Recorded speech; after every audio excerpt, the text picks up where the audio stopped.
We know menstrual cycles can be difficult and just not a good time. We also know that paying for period or menstrual products is also not fun.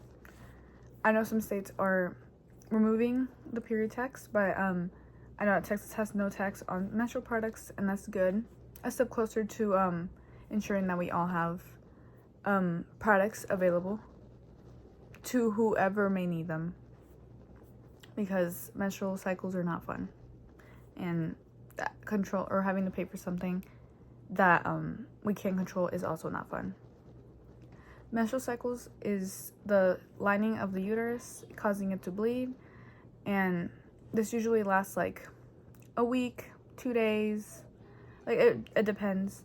And this can come with tons of symptoms. You have cramps, headaches, bloating, mood swings, which are all uncomfortable. And most of these symptoms are compared to heart attacks, which is insane. These can start like the beginning of like your preteens or even younger, which can be very overwhelming to like a kid. And not having the right amount of menstrual products or like not having access to them can lead to many like difficulties.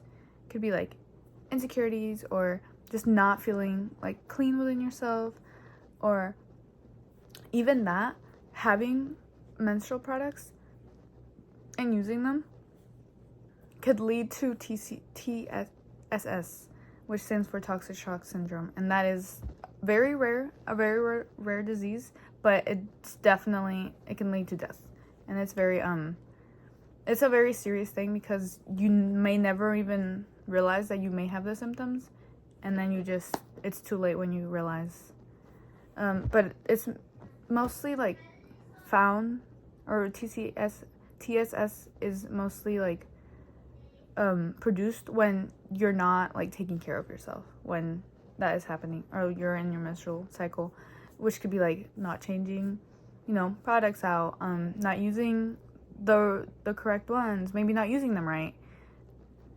A lot of stuff can go into it. It's just bacteria and stuff that really leads to that.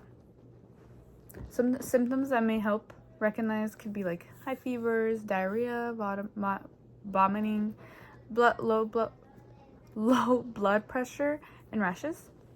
These small symptoms can develop to something very big, so it's always very good to, if you feel like you need to get that checked out, it's good to check it out, because it can help you prevent it from going worse and possibly leading to death. Not being able to trust feminine hygiene products is also a very big issue. Knowing that these feminine hygiene products also contain chemicals and harmful substances, or not even substances, but just harmful like materials, can really just also like make you think like, why am I paying for something that's also gonna ruin me, but I need it? It's really weird. There has been so many toxins found in numerous products that have been taken off shelves, of course, but they have been known to cause reproductive and hormone issues. Further regulation is needed in these products to ensure that we all have a safe, we can at least trust products that are going to help us when we're paying for them. These products are not cheap at all. A box is nearly $7 of tampons, and knowing that you go through at least like 20 a week, you're gonna be buying like in 6 months, like what, 6 boxes? And that's like, it ends up adding up. And it's even worse when people have limited budgets, or they just don't have that access to money like that, or they just don't have time. It all starts adding up. Purchasing these products can strain limited budgets, which forces difficult choices like basic necessities and menstrual products. This also doesn't include other necessities you may need. Again, wipes,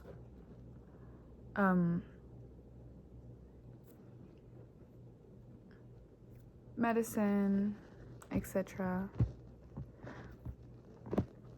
Menstrual hygiene plays a huge role in school and work environments. You always want to be feeling clean, so it's definitely really difficult to be it's definitely difficult to be feeling clean when you have classes in between that. Which, if you do choose, obviously you're going to choose your health over class, but when you do, you're going to miss that instruction, and then it's really going to affect you in the long run. The stigma surrounding menstrual cycles is also a big issue. A lot of people shame people that go through menstrual cycles just for having a menstrual cycle, and they just think it's nasty, like it's something we can control. We can't control stuff like that, and it's honestly just kind of like disappointing to know that there's people out there that think that, but there's also a handful of people that also sympathize and know like the struggles, and it can be really difficult. People that go through menstrual cycles, the stigma comes in many ways. There's restrictions on being able to practice your religion while being on your menstrual cycle.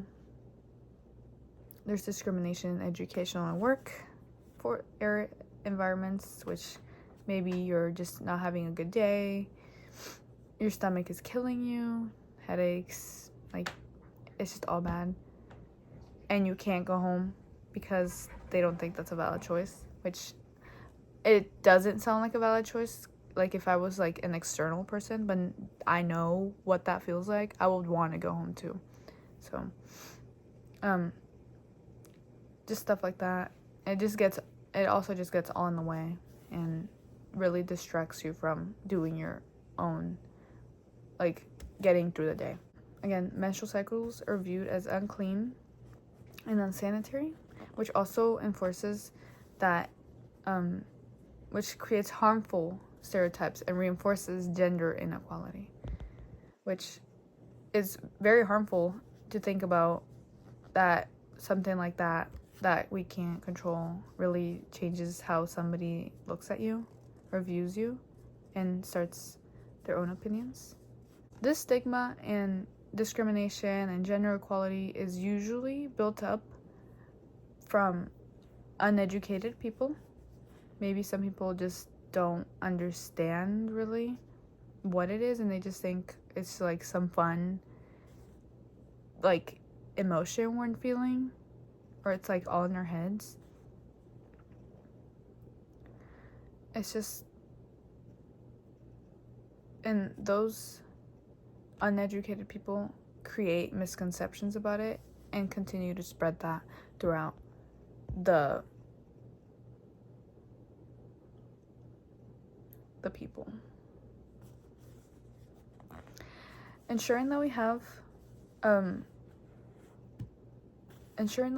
access to feminine hygiene products is not only important for our health and our hygiene, but also for other issues surrounding gender equality and basic human rights. Providing free and easily accessible menstrual products, recognizing rare but serious illnesses like TSS, toxic shock syndrome, removing any stigma, and educating individuals correctly on what menstrual products really are or what menstrual cycles really are, can contribute to a more inclusive and equity-based society. Governments, organizations, and communities should take this opportunity to start educating people and maybe begin the movement of trying and changing the way we think about this topic. This shouldn't be a topic we're embarrassed about talking about. It should be something that we know is natural, and that we're doing everything we can so we can make sure we're feeling included and and equal, because nobody needs to be deprived from their needs due to a menstruation.